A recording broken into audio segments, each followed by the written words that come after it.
This is the Sport Fishing Championship.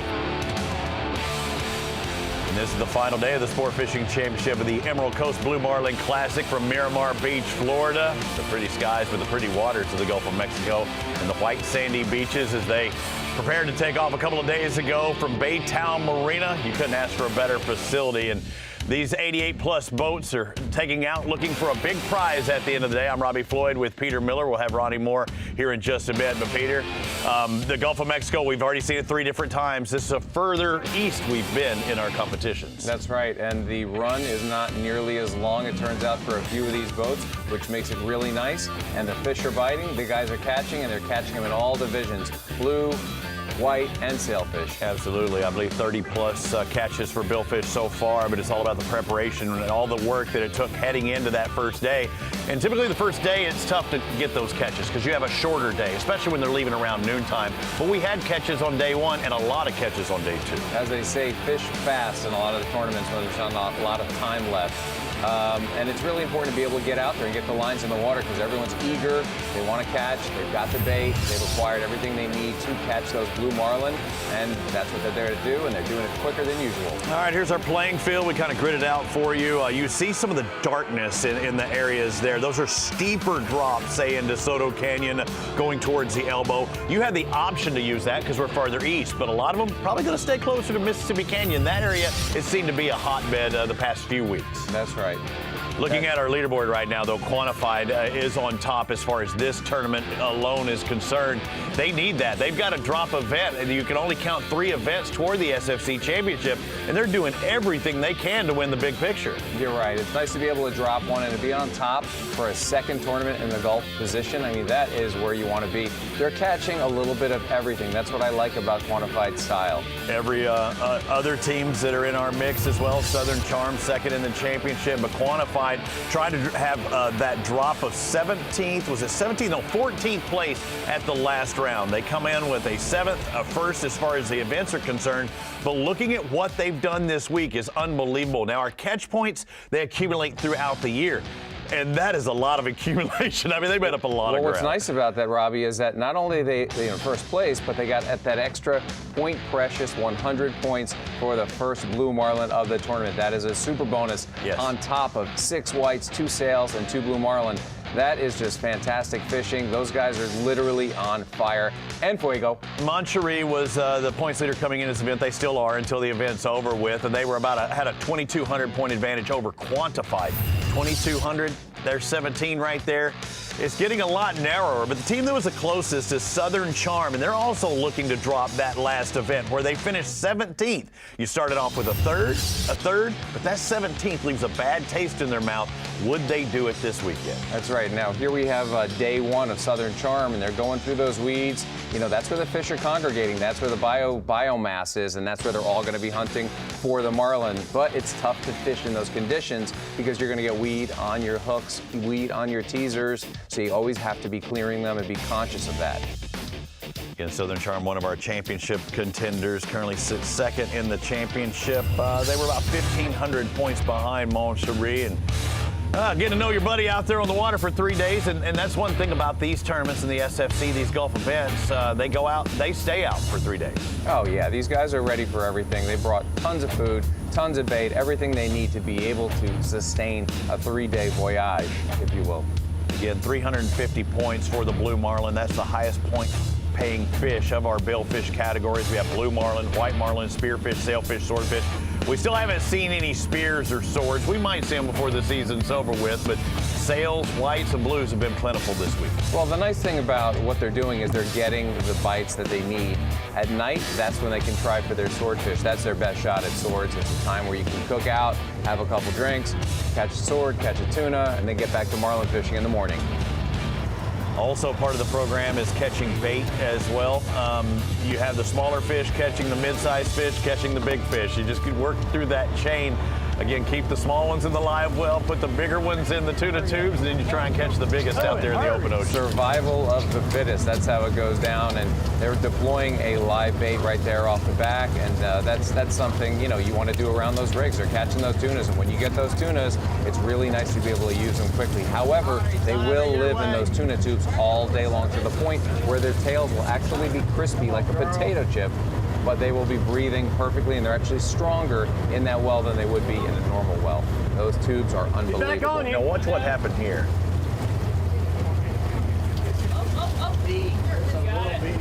Fish on or fish near? Well, the fish was trying to eat the bait. He had his bill out of the water. He was coming up to eat. He can't really see it. He's guiding it down his bill to try to reposition it to go head first down his throat. And, he didn't get a good look at it. He didn't get a good take on it. The fish took off. And it looks to me like they may have missed it, but he's trying to wind him up, get the fish back in position. Maybe the Marlin's still looking, wants to take another shot at him. Yeah, it's not like it went anywhere, especially if he thinks there's a snack right above it. It could hang around. It could say dip out and go, oh, no, I'm not interested. But they've got to play it for as long as they possibly can. And now they also know the fish are in the area too, right? Yeah, that's right. The Marlin don't typically want to come up and eat it, skyrocketing like that. That's a tough eat for a Marlin, and it's a tough way to catch a fish. Now, if he comes up sideways and eats it and goes away, it's a much better eat. That was a tricky one. They did nothing wrong. It was just, luck of the draw. That's a big fish they got on there, though, Robbie. Yeah, more of a side swiper program, and a lot of people just don't understand that. It's time to put it in that go from the rod holder to the fighting chair, and it was a fight for Grant Davis. A blue Marlin on board, and in these waters, they can be anywhere from a couple 100 pounds to 1,000 pounds. You don't know what you're going to get. Did you see how smooth that transition was? He grabs the rod as it's ripping drag, pushes the drag up as he's walking slightly, gives it to the angler. Angler clips in one side, and the mate clips in the other side, and it was off to the races. These guys are a well-oiled machine. Got his Britney Spears microphone, sing a few songs while he's out there. No, it's actually for communication with the crew, and they can hear everything clearly without having to yell and scream like we've seen other times with other teams. Britney Spears, huh? Yeah. Well, she had a smaller mic, but same kind of program, and that's what you want to see. Big fish, Brittany. That is a big fish going away. It's going away hard, and when that fish is going away, you want to let it do what it has to do. You want to relax, but when it starts coming at you like that, you got to take up that drag. The captain's going to push him forward. You just saw the line kind of pop out of the water, getting that belly out of the water. Gradually, everything has to be done, measured perfectly and accurately to get this job done. Winding, nice and steadily, keeping the fish on the surface. Don't change anything.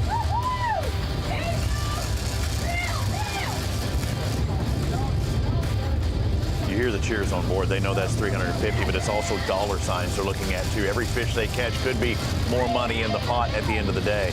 I'll tell you what, Robbie, I truly believe that half of these guys do it to be on top of the leaderboard standing with a trophy. Right. Some of them do it for the money, some of them do it for the love and the passion, but a lot of them do it just to be standing up there and say, look what we just did. We worked our whole lives to get to this position, to hold up this cardboard check, hang it on the wall, and show to mom. Be a qualified catch and you make contact with that leader, there you go. It's a done deal. So on the other side of the knot, you make contact, it's good. They're going to cut the line. It will be caught some other day by maybe you or me. That's right. More likely you. Robbie, it's not uncommon to recatch a fish that you've already caught. I've done it 3 times. Let's go, baby, let's go. We got it done, man. Golly, we lost the fish earlier. Perfect, beautiful, perfect bite. Everything happened perfect. We just didn't get a hook in them. Came back with a bait. That fish was down at 300 feet. Dropped the bait on its nose. It came from 300 to 20 feet in like 5 seconds. Just inhaled it. Everything was right. Got tight.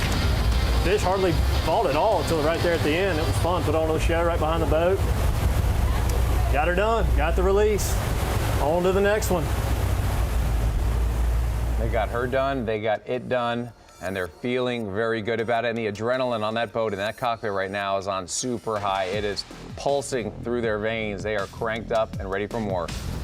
Yeah, Captain Lannon put it right on top of his nose, as he said, and made that big move up. But how do you win $1 million? That's the end goal for all these teams, is to win, be the first ever sport fishing champion for the SFC, and 11 events spread out from the Gulf and the Atlantic. Now, we also pay $100,000 for the Gulf champion, $100,000 for the Atlantic champion. We're almost done with the Gulf, but you have to fish at least 3 events minimum. That's why we keep talking about the drop. You can only count 3 events in Gulf or Atlantic towards your total. But again, we add those 20 teams. Each each and every stop. It'll give you those event points qualifying for that championship in Puerto Rico. But looking at what it takes to win the championship, you got to be consistent. Third and third, extremely consistent. Good points. It's that Mississippi Gulf Coast Billfish Classic that they're trying to get rid of. But somehow they're still in second overall, which says that they're doing okay, and they have a fish, that's booting them up into the leaderboard right now. So they're hanging in there. They're hanging tight. Well, right now, they're actually an 8th for this event. So you drop that 17th, you get the 8th for points. Montcherie's doing very much the same thing. You start off with the first ever event win in the SFC, then a 9th and a 6th. Although 9th doesn't sound that bad, they would love to get rid of it, Peter. And Montcherie currently sits in 8th right now. Every point counts towards the championship. That's right. And Montcherie, they don't have Damon Schwest for this particular tournament, but I tell you what, they're doing okay. They got a fish on the board. And again, we're looking at the championship points as it stands coming into this event. Montcherie, Southern Charm, and Quantified, the team in the lead at this stop in Sandestin. It is going to be a good one. It's going to come down to the wire because there's some of those teams that aren't named Quantified that are going to have a chance of winning this title as well and move up in those event standings. Robbie Floyd, Peter Miller. Oh, man, I'm starting to get chills now because I know it's that final day, and they don't have really a full day to fish before they have to head back in. That's right, but the guys know where the fish are. They've located them. So one of the boats has 10 fish already. So, you're looking pretty strong when you got 10 fish on the leaderboard. You just won a tournament. You're in the top of the leaderboard on this tournament. You got 10 fish out of 35 fish caught in the tournament. You've got to be feeling extremely good right now, Robbie. Sails, whites, blues, you catch all three. It's a grand slam. Quantified has a double grand slam as it stands right now. How about another home run hitter? Let's go on site with Site 1. Roddy Moore, you ready to hit some dingers today, buddy? Because Quantified is trying to, hit it out of the park, and yesterday was an unbelievable day for them. If Peter took the words right out of my mouth that I was about to say, that Quantified is the first team for the 2022 SFC season to break double digits for billfish catches, 10 catches, and it was because of that 9 o'clock white marlin release last night. And guys, we saw a feed window. We've talked about it, that morning feed window, midday, there's always a little bit of a window, but about a 3.5 to 4 hour window yesterday evening when our show ended last night. From about 5:30 to 9 o'clock or so, we saw 10 billfish get caught. 7 of those were blue marlin. So I'd expect this morning teams are going to make hay before they have to come back. And I know Quantified's already made hay. They had 1,950 catch points for the year, guys. They have 1,700 this event. They're almost doubling up their entire season this week. And I've been pointing out that those catch points will keep adding up. Maybe even they throw an Atlantic event. That will add up. It's the event that they're looking so strong at today. Tell me about the weather conditions. It looks calmer there. I know you've been locked into the Hilton Navigator each and every time. What's the water doing? Because the air looks pretty calm. The air is calm. It's definitely balmy. We said, man, Florida with no breeze. It's a very humid and balmy day. That obviously doesn't affect the fishing below the water. It'll affect the anglers. But there are storms that are supposed to blow in around 12 Central Time, 1 Eastern Time here, that they will blow through, and it could affect some of the travel on the way back for some of these teams. Normally, those Florida pop-up storms are 30 minutes to an hour. Peter knows that. It's by the time you put your umbrella up, you need to unfold it and dry back off. So it shouldn't be too bad of a storm, but these guys are definitely dealing with the elements, and that's the biggest element, is getting back. All of our standings are unofficial this entire week. It is a 3-day event, but they're all unofficial until they come back underneath that Destin Pass bridge by 6 p.m. our time. If they get back at 6 p.m., all those points can now be verified, and they can possibly make those official. And that's the one thing. Some guys have had mechanical issues and have not made it back in past events. That's why they're looking for maybe a third finishing event this week. Hey, Ronnie, yesterday we talked about how we better knock on wood when you said Quantified, is going to have 10 fish. They might take it to the hole. They might win it again, and we knocked on wood. And, as we left the studios, we noticed they caught a couple more. So I guess whatever we did was okay. It was good karma. But my next question is, what's in your coffee cup there? What you got in that Site 1 coffee cup? What is that? There might have been something in there, but guys, I'm all out of it. It's a little bit of water this morning. I got to get a little bit hydrated for Florida. You gotta pre-hydrate before the hot days today. So it's going to be hot here in Florida, but it's going to be hot on the leaderboard, and I can't wait to watch it all go down on CBS Sports in a few minutes with you guys. Get a spot of tea, Ronnie. We'll see you at the top of the hour, 10 o'clock Eastern Time on CBS Sports. Make sure you tune in, boys and girls. We've got updates throughout the day. We've got a lot of catches and recordings from prior days as well, but right now Quantified is trying to check out our first double-digit billfish weekend on the Sport Fishing Championship. Peter, let's do it again at the top of the hour. I'm ready to do it. Look, they're catching fish left and right. Yeah, from Ronnie and Peter, I'm Robbie. We'll see you at the top.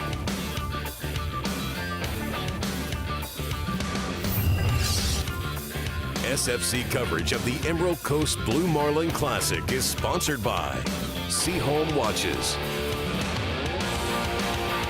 by Smith Optics, and by Fish Razor Tournament Grade Tackle.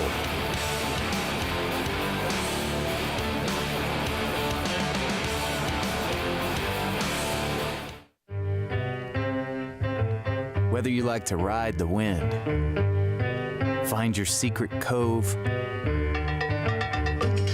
or reel them in.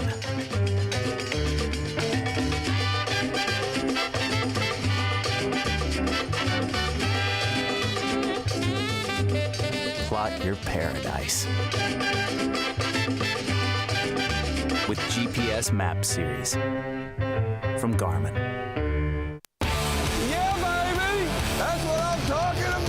Sport fishing anglers from around the world competing for $1 million. The Sport Fishing Championship on CBS Sports Network. Remember, everything begins in the morning. Every story told is a fisherman's tale. We build watches tough enough to be a part of that tale. The perfect balance of beauty and brawn. We are Seahome. Watches that last a lifetime. Seahome Automatic, the official timepiece of the Sport Fishing Championship.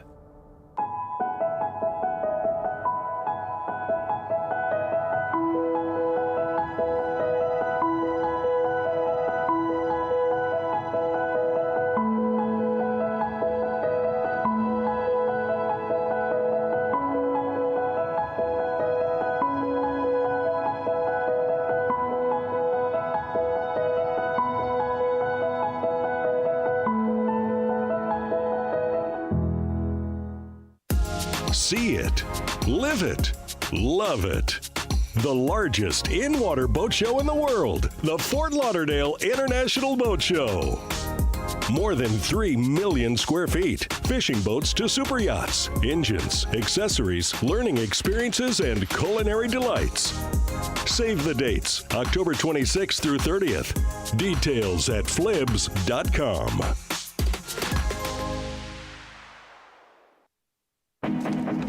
It all comes back to the water. This binding agent. This fluid history of connection. Past, present, and future, all tied together through this never-ending, unwavering force. We belong to a community of seekers, anglers, and everyone in between. For us, it's more than fishing, much more. It's who we are, who we were, and who we aspire to be. We are Smith.